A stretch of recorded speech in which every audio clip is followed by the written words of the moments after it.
ഈ വീഡിയോയിൽ വളരെ ക്വിക്കായിട്ടുള്ള 2-3 ഇമ്പോർട്ടൻറ്റ് വിഷയങ്ങളാണ് അപ്ഡേറ്റ് ചെയ്യുന്നത്.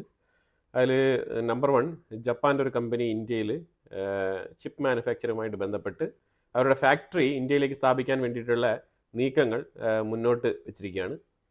അതുപോലെ തന്നെ അമേരിക്കയുമായിട്ട് നമ്മൾ ചില ഡിസ്കഷൻസ്, പ്രത്യേകിച്ച് ട്രേഡുമായിട്ട് ബന്ധപ്പെട്ട് ഒരു ചർച്ചയും അതേപോലെ തന്നെ ഡിഫൻസ് മേഖലയിൽ ഒരു ചർച്ചയും നടന്നിട്ടുണ്ട്. ഈ 3 കാര്യങ്ങളാണ് നമ്മൾ ഇതിനകത്ത് നോക്കുന്നത്. ഇതിൽ ആദ്യമേ തന്നെ ജപ്പാൻ്റെ കമ്പനിയുടെ കാര്യം പറഞ്ഞു വെച്ചേക്കാം. ജപ്പാനുമായിട്ട് ബന്ധപ്പെട്ട തള്ളുകളൊക്കെ നിങ്ങൾ ഓൺലൈനിൽ കാണുമല്ലോ. അവിടെ ഒരു പ്രൈം മിനിസ്റ്റർ റിസൈൻ ചെയ്തെന്ന് പറഞ്ഞിട്ട് ജപ്പാനും ഇന്ത്യയും തമ്മിൽ ഏതോ പുതുതായിട്ട് ഇന്നാണ് ഒരു relations, government to government relations ഉള്ളത് കണക്കുള്ള വാർത്തകളാണ് പൊതുവിൽ കാണാൻ കഴിയുന്നത്. പക്ഷേ അതങ്ങനെയല്ല. ഞാൻ ഇതിനു മുമ്പുള്ള വാർത്തയിൽ തന്നെ പറഞ്ഞിട്ടുണ്ടായിരുന്നു. അപ്പോൾ അതിനെ തുടർന്ന് തന്നെ ജപ്പാനിൽ നിന്നും ഇന്ത്യക്കുള്ളിലേക്ക് വരുന്ന ഇൻവെസ്റ്റ്മെൻറ്റുകളുടെ, അതായത് ടോക്കിയോ ഇലക്ട്രോൺ ലിമിറ്റഡ് എന്നാണ് ഈ കമ്പനിയുടെ പേര്. ഇവരെന്താണ് ചെയ്യുന്നത് പറഞ്ഞാൽ, ഇവർ ചിപ്പ് നിർമ്മാണത്തിന് വേണ്ടിയിട്ടുള്ള എക്യൂപ്മെൻറ്റ് മാനുഫാക്ചറിങ് ചെയ്യുന്ന മാനുഫാക്ചറേഴ്സാണ്. അപ്പോൾ അതായത് നമ്മൾ ഇന്ത്യക്കുള്ളിൽ ചിപ്പ് മാനുഫാക്ചറിങ് യൂണിറ്റുകൾ സ്ഥാപിക്കുമ്പോഴത്തേക്കും അതിൻ്റെ മെഷീനറീസ് സ്ഥാപിക്കുന്ന ആൾക്കാരാണ്. അപ്പോൾ ആ കമ്പനി ഇന്ത്യക്കുള്ളിൽ ഇപ്പം ശക്തമായിട്ട് അവരുടെ പ്രവർത്തനം തുടങ്ങിയിരിക്കുകയാണ്. അവരുടെ പുതിയ ഡെവലപ്മെൻറ്റ് ഹബ്ബ് ബംഗളൂർ, കർണാടകയിലാണ്. അപ്പോൾ അതാണ് നമ്മൾ ആവർത്തിച്ച് പറയുന്നത്. നിങ്ങൾ ജപ്പാന്റെ പ്രൈം മിനിസ്റ്റർ മാറിയും മറിഞ്ഞൊക്കെ വരും. ഡെമോക്രാറ്റിക് രാജ്യങ്ങളാണ്, അവിടെ ഇലക്ഷൻ വരും. അവിടെ ജപ്പാനിൽ മാത്രമല്ല, ലോകത്ത് പല രാജ്യങ്ങളിലും ഡെമോക്രാറ്റിക് റൂളിംഗ് ഉള്ള പല രാജ്യങ്ങളിലും ഈ പ്രതിഭാസം സംഭവിച്ചുകൊണ്ടേയിരിക്കും. കാരണം ഓരോ 5 വർഷം കൂടുമ്പോഴും ഓരോ 4.5 വർഷം കൂടുമ്പോഴും ഇലക്ഷൻ വരികയാണ്. അപ്പോൾ അതുകൊണ്ട് അതിനെ വലിയ രീതിയിൽ ഫോക്കസ് ചെയ്ത് എല്ലാം ഇന്ത്യക്കെതിരാണ് എന്ന് ആക്കി തീർക്കേണ്ട ആവശ്യമൊന്നുമില്ല. ശരിക്കും പറഞ്ഞാൽ ഇതാണ് ഫാക്റ്റ്. ജപ്പാന്റെ കമ്പനി, അതായത് ടോക്കിയോ ഇലക്ട്രോൺ ലിമിറ്റഡ് എന്ന് പറഞ്ഞ കമ്പനി ഇന്ത്യക്കുള്ളിൽ വന്നിരിക്കുകയാണ്. നിലവിൽ ആഗോള തരത്തിൽ പ്രവർത്തിച്ചുകൊണ്ടിരിക്കുന്ന 21% സെമി കണ്ടക്ടർ ഫാക്ടറിയുടെ എക്യൂപ്മെൻറ്റ് മാനുഫാക്ചറിങ് ചെയ്തിരിക്കുന്നത് ഈ ടോക്കിയോ ഇലക്ട്രോൺ എന്ന് പറഞ്ഞ ഈ കമ്പനിയാണ്. അത് വേൾഡിലെ 4th largest semiconductor equipment manufacturing കമ്പനിയാണിത്. കൃത്യമായിട്ട് നമ്മളുടെ പ്രേക്ഷകർ വളരെ കൃത്യമായിട്ട് മനസ്സിലാക്കേണ്ടത്, ജപ്പാനിൽ ഉണ്ടാകുന്ന political uncertainty India Japan relation അതുമായിട്ട് ബന്ധപ്പെട്ടല്ല. അതിന് ടോട്ടലി വേറെ ജപ്പാന്റെ പൊളിറ്റിക്സുമായിട്ട് ബന്ധപ്പെട്ട് ചില വേറെ ഘടകങ്ങളുണ്ട്. ആ ഘടകങ്ങൾ ഞാൻ ഇതിന് മുമ്പിട്ട വീഡിയോയിൽ പറഞ്ഞിട്ടുണ്ട്.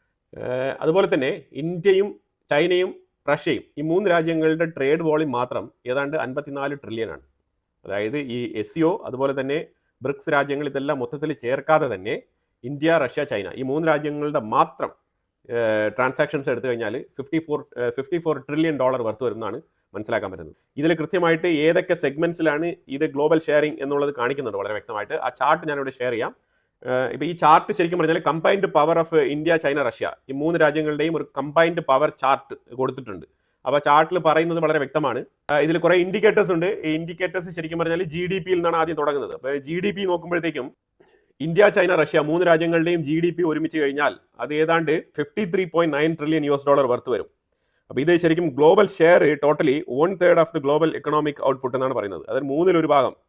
അതാണ് വളരെ വ്യക്തമായിട്ട് പറഞ്ഞു വെക്കുന്നത്. അതുപോലെ ഇൻഡിക്കേറ്റർ എക്സ്പോർട്ട് നോക്കിക്കഴിഞ്ഞാൽ 5.09 ട്രില്യൺ ആണ് എക്സ്പോർട്ട്. ഇന്ത്യ, ചൈന, റഷ്യ 3ൻ്റെയും ചേർത്ത് കഴിയുമ്പോൾ ഏതാണ്ട് 20% ഓഫ് ഗ്ലോബൽ എക്സ്പോർട്ട് ഷെയർ വരുന്നുണ്ട്. അതുപോലെ തന്നെ ഫോറിൻ റിസർവ് എടുത്തു കഴിഞ്ഞാൽ $4.7 ട്രില്യൺ വരുന്നുണ്ട് ഫോറിൻ റിസർവ്സ്. ഇത് ശരിക്കും 38% ഓഫ് ഗ്ലോബൽ ഷെയർ ആണ്. അതായത് ടോട്ടൽ ലോകത്തുള്ള ഗ്ലോബൽ റിസർവ്സിൽ 38% ഈ ഒരു ഫോറിൻ റിസർവ്സിൻ്റെ ഷെയർ വരുന്നത്. പോപ്പുലേഷൻ നോക്കിയാലും 3.1 ബില്യൺ ആണ്. ഇതിനകത്ത് പോപ്പുലേഷൻ ഇച്ചിരി കുറവെന്ന് പറയുന്നത് റഷ്യയിലാണ്. ബാക്കി ഇന്ത്യയും ചൈനയുമാണ് ഇതിൻ്റെ മേജർ ഷെയർ വേൾഡ് പോപ്പുലേഷനിൽ കാണിക്കുന്നത്. 37.8% ആണ് ഇന്ത്യ, ചൈന, റഷ്യ 3 രാജ്യങ്ങളുടെയും പോപ്പുലേഷൻ്റെ ഗ്ലോബൽ ഷെയർ, വേൾഡ് പോപ്പുലേഷൻ്റെ ഗ്ലോബൽ ഷെയർ. അതുപോലെ മിലിറ്ററി സ്പെൻഡിങ് എടുത്തു കഴിഞ്ഞാൽ $549 ബില്യൺ ആണ് 3 രാജ്യങ്ങളും കൂടി ചേർന്നിട്ടുള്ള മിലിറ്ററി സ്പെൻഡിങ് ബഡ്ജറ്റ്. അതായത് ഇതിൽ പറഞ്ഞു വെക്കുന്നത് ഇന്ത്യയും ചൈനയും റഷ്യയും മാത്രം തീരുമാനിച്ചാലും $54 ട്രില്യൺ ട്രാൻസാക്ഷണൽ ചോർച്ച ഉണ്ടാക്കാൻ കഴിയും. അതാണ് മനസ്സിലാക്കേണ്ടത്. ഇത് വളരെ ഭീകരമായിട്ടൊരു അവസ്ഥയാണ് അമേരിക്കയ്ക്ക് സൃഷ്ടിക്കുന്നത്. അത് പൊതുവിൽ മറ്റുള്ളവർക്കാർക്ക് മനസ്സിലാവുന്നില്ല. മറ്റവരൊക്കെ അമേരിക്കയിൽ നിന്ന് എന്തെങ്കിലുമൊക്കെ ഒരു സ്റ്റേറ്റ്മെന്റ് വന്നു കഴിഞ്ഞാൽ പിന്നെ ആ സ്റ്റേറ്റ്മെന്റിനെ എടുത്ത് ഫുൾ ഡേ വാർത്തയാക്കുന്ന ഒരു സംഗതിയാണ് നമുക്കിപ്പോൾ കാണാൻ കഴിയുന്നത്. അമേരിക്കയിൽ അവർ വിരളി പൂണ്ടിട്ടാണ് പല പല സ്റ്റേറ്റ്മെന്റുകൾ മാറ്റി മറിച്ചും പറഞ്ഞുകൊണ്ടിരിക്കുന്നത്. ഒരു ദിവസം പോലും ഒരു സ്റ്റേറ്റ്മെന്റിൽ ഉറച്ചു നിൽക്കുന്നില്ല അമേരിക്ക. അതിന്റെ കാരണം എന്താണ്? അവർക്ക് തന്നെ എന്ത് ചെയ്യണമെന്ന് അറിയാത്ത അവസ്ഥയാണ്. ഓരോ വയസ്സായ ആൾക്കാർ വന്നിട്ട് എക്സ്പേർട്ടുകളാണ്, ട്രേഡ് എക്സ്പേർട്ടാണ്, ട്രംപിന്റെ അഡ്വൈസർ ആണെന്നൊക്കെ പറഞ്ഞുകൊണ്ട് ഓരോ പുതിയ സ്റ്റേറ്റ്മെന്റുകളാണ് പറയുന്നത്. ഇതെല്ലാം തന്നെ ശരിക്കും അവരുടെ പേടിയിൽ നിന്നും വരുന്ന സ്റ്റേറ്റ്മെന്റുകളാണ്. ഇന്ത്യക്ക് ചില നഷ്ടങ്ങളൊക്കെ ഉണ്ടാവും, ഇല്ലാന്നില്ല. പലരും ഇന്ത്യയിലുള്ള നഷ്ടങ്ങളെക്കുറിച്ച് വേവലാതിപ്പെടുന്നുണ്ട്. അതൊക്കെ ഷോർട്ട് ടൈം ആണ്. അത് മനസ്സിലാക്കിക്കൊണ്ട് വേണം മുന്നോട്ട് പോകാൻ. ഇന്ത്യയിൽ ഒരുപാട് ഗ്രോത്ത് പോസിബിലിറ്റീസ് ഉണ്ട്. അതാണ് ആദ്യം മനസ്സിലാക്കേണ്ടത്. ഈ 3 രാജ്യങ്ങൾക്കുമിടയിൽ തന്നെ ബയലേറ്ററൽ കറൻസി സ്വാപ്പ് അഗ്രിമെന്റ് ഉണ്ടാക്കിയിട്ടുണ്ട്. അതുപോലെ സ്വിഫ്റ്റ് ട്രാൻസാക്ഷനെ സ്കിപ്പ് ചെയ്തുകൊണ്ടുള്ള എഗ്രിമെന്റ് തയ്യാറാക്കിയിട്ടുണ്ട്. അതുപോലെ വെസ്റ്റോ അക്കൗണ്ട് ക്രിയേറ്റ് ചെയ്ത് അതിലൂടെ ഓൺ കറൻസി ട്രാൻസാക്ഷൻ ചെയ്യാനുള്ള എഗ്രിമെന്റ് ഈ 3 രാജ്യങ്ങളും തമ്മിൽ ഒപ്പുവെച്ചിട്ടുണ്ട്. ഇതുപോലെ ശക്തമായിട്ടുള്ള ഇടപെടലുകളുമായിട്ട് മുന്നോട്ട് പോവാണ് ഇന്ത്യ. അതുപോലെ തന്നെ അമേരിക്കയിൽ അയോവ എന്ന് പറഞ്ഞൊരു സ്റ്റേറ്റ് ഉണ്ട്. ഈ അയോവ സ്റ്റേറ്റ് എന്ന് പറഞ്ഞാൽ മിനിസോട്ടയുടെ തൊട്ടടുത്ത് കിടക്കുന്ന ഒരു സ്റ്റേറ്റ് ആണ് അയോവ. അയോവ ഗവർണർ ഇന്ത്യയിൽ ന്യൂഡൽഹിയിൽ ഉണ്ടായിരുന്നു. അമേരിക്കയിൽ നിന്നും എപ്പോഴും നമുക്ക് 1-2 ഗസ്റ്റുകളുണ്ട്. അതിപ്പോൾ ഇടപെട്ട കാലം തൊട്ടല്ല. തികച്ചും ഇന്ത്യ SCO സബ്മിറ്റുമായിട്ട് ബന്ധപ്പെട്ട് എടുത്ത തീരുമാനങ്ങളെ തുടർന്ന് അമേരിക്കയുടെ ഉള്ളിൽ നിന്നും നിരന്തരം ഇന്ത്യക്ക് മേളിൽ പ്രഷറുണ്ട്. ഇന്ത്യയുമായിട്ട് നിരന്തരം ആൾക്കാർ കമ്മ്യൂണിക്കേറ്റ് ചെയ്തുകൊണ്ടേയിരിക്കുകയാണ്. അപ്പം അങ്ങനെ അയോവ ഗവർണർ ന്യൂഡൽഹി വിസിറ്റ് ചെയ്തിട്ടുണ്ടായിരുന്നു. അപ്പോൾ കിം റെനോൾഡ്സ് ആണ്, അയോവ ഗവർണർ കിം റെനോൾഡ്സ് ആണ് വിസിറ്റ് ചെയ്തിരുന്നത്. അപ്പം എക്സ്റ്റേണൽ അഫയേഴ്സ് മിനിസ്റ്റർ ജയശങ്കറുമായിട്ട് ചർച്ച നടത്തി. പ്രത്യേകിച്ച് ഇന്ത്യ, യുണൈറ്റഡ് സ്റ്റേറ്റ്സ് 2 രാജ്യങ്ങളും തമ്മിലുള്ള ട്രേഡിനെ കുറിച്ചാണ് പ്രത്യേകിച്ച് സംസാരിച്ചത്. തീർച്ചയായിട്ടും ട്രേഡുമായിട്ട് ബന്ധപ്പെട്ട ചർച്ചകൾ നിരന്തരം മുന്നോട്ട് പോവുകയാണ്. അതായത് ഇതിൽ പ്രധാനമായിട്ട് മനസ്സിലാക്കേണ്ടത്, പലരും ധരിച്ചു വെച്ചിരിക്കുന്നത് അമേരിക്കയ്ക്കും ഇന്ത്യക്കും തമ്മിൽ വലിയ രീതിയിലുള്ള എന്തോ പ്രശ്നമുണ്ടെന്നുള്ളതാണ്. എക്സെപ്റ്റ് ടാരിഫിനെ ഒഴിച്ചു നിർത്തി കഴിഞ്ഞാൽ അമേരിക്കയ്ക്ക് ഇന്ത്യയും തമ്മിൽ വേറെ പ്രശ്നങ്ങളൊന്നുമില്ല. പിന്നെ റഷ്യയുടെ മേലുള്ള പ്രഷർ, അതിന് വേണ്ടിയിട്ട് ഇന്ത്യ ഒരു ടൂളായിട്ട് അമേരിക്ക ഉപയോഗിക്കുകയാണ്. കാരണം അമേരിക്കയ്ക്ക് വേറെ ഓപ്ഷൻ ഇല്ല. അതുകൊണ്ട് അമേരിക്ക ജസ്റ്റ് ഇന്ത്യയുടെ തലയിൽ വെച്ചിട്ട് അമേരിക്ക രക്ഷപ്പെട്ട് നിൽക്കുകയാണ്. അതാണ് സംഭവം. അത് എന്തുകൊണ്ടാണ് ഇന്ത്യക്ക് മേളിൽ വെക്കുന്നത് പറഞ്ഞാൽ, മറ്റുള്ള രാജ്യങ്ങൾക്ക് മേളിൽ വെച്ച് കഴിഞ്ഞാൽ ഇത്രയും ഇമ്പാക്റ്റ് ഉണ്ടാവില്ല, ഒരു എഫക്റ്റ് ഉണ്ടാവില്ല. മറ്റ് ഏത് രാജ്യത്തിന് മേളിൽ വെച്ചാലും, ഇപ്പോൾ ചൈനയുടെ മേളിൽ ഈ താരിഫ് പ്രഷർ കൊണ്ട് വെച്ച് കഴിഞ്ഞാൽ ചൈനയും അമേരിക്കയും തമ്മിൽ ഓൾറെഡി പ്രശ്നങ്ങളുണ്ട്.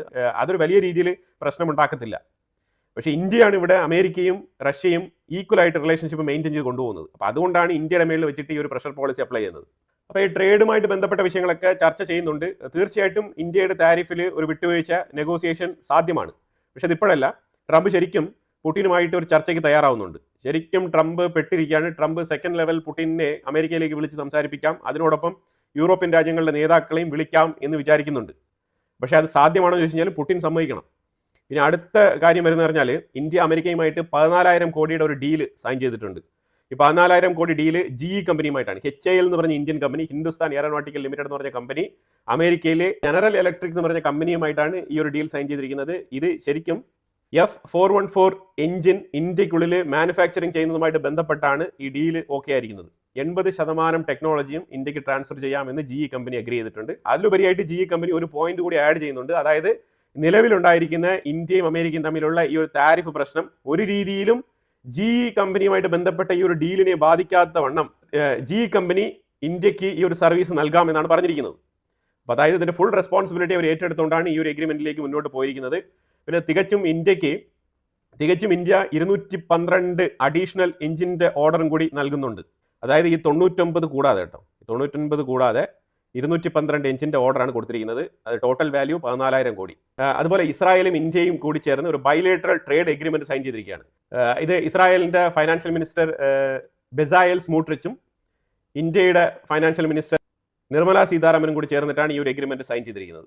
റഷ്യ, ഉക്രൈൻ്റെ പല ഗവൺമെന്റ് ബിൽഡിങ്ങുകളുമാണ് ടാർഗറ്റ് ചെയ്തിരിക്കുന്നത്. ഈ ഗവൺമെന്റ് ബിൽഡിങ്ങിനെ ടാർഗറ്റ് ചെയ്തത് വല്ലാത്തൊരു വിഷയമായിട്ട് യൂറോപ്യൻ രാജ്യങ്ങളും അതുപോലെ അമേരിക്കയും ചൂണ്ടിക്കാണിക്കുന്നുണ്ട്. അമേരിക്ക ശരിക്കും ഇപ്പം യൂറോപ്യൻ യൂണിയൻ എല്ലാം തന്നെ ട്രംപിനെ ബ്ലെയിം ചെയ്യുകയാണ്. അതായത് നിങ്ങൾ പുടിനെ കണ്ണടച്ച് വിശ്വസിച്ചു എന്നുള്ള രീതിയിലുള്ള ബ്ലെയിമാണ് ഇപ്പം ഡൊണാൾഡ് ട്രംപിന്റെ മേളിൽ ഉന്നയിക്കുന്നത്. അപ്പോൾ അതുപോലെ തന്നെ അമേരിക്ക സെക്കൻഡറി സാങ്ഷൻസിന് വേണ്ടിയിട്ട് യൂറോപ്യൻ യൂണിയനുമായിട്ട് ചർച്ച നടത്തിക്കൊണ്ടിരിക്കുകയാണ്. സെക്കൻഡറി സാങ്ഷൻസ് ഏത് ലെവലിൽ ഇടണം, ഏതൊക്കെ രാജ്യങ്ങളിൽ ഉൾപ്പെടുത്തണം എന്നൊക്കെ പറഞ്ഞുകൊണ്ട് വരുന്നുണ്ട്. പക്ഷേ ഇതിൽ വേറൊരു വിഷയം കൂടെ വരുന്നത്, ഇന്ത്യക്ക് മേളിൽ വീണ്ടും ഞാൻ താരിഫ് ഹൈക്ക് ചെയ്യാനുള്ള സാധ്യതയുണ്ട്, സെക്കൻഡറി താരിഫിലൂടെ താരിഫ് കൂട്ടാനുള്ള സാധ്യതയുണ്ട് എന്നുള്ള വാർത്തകളൊക്കെ പുറത്തു വരുന്നുണ്ട്.